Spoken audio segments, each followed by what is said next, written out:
Den her. Hold da.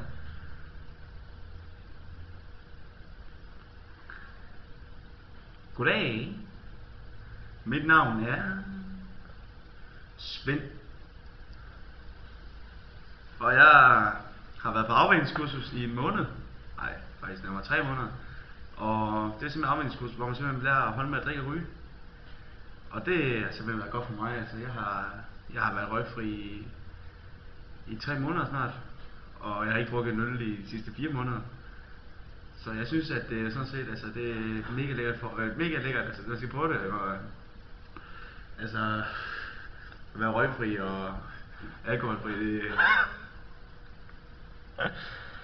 er faktisk noget, det er en omlægning på mit liv, og jeg har aldrig haft det bedre før.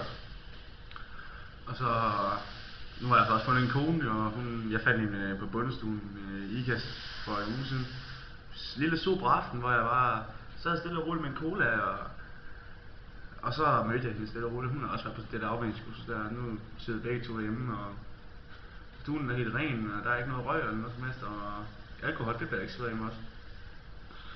Og ja, cigaretter, det bliver jeg sgu heller aldrig købt. Altså, hvis jeg ikke vil skjule på, måske jeg røget en cigaret eller 2, mens jeg prøvede at være røgfri der, ikke også? Altså, nu er det jeg sgu ikke på. Og jeg har kun røget mindst 2.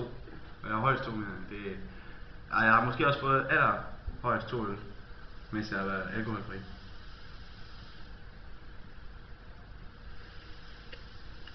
Okay.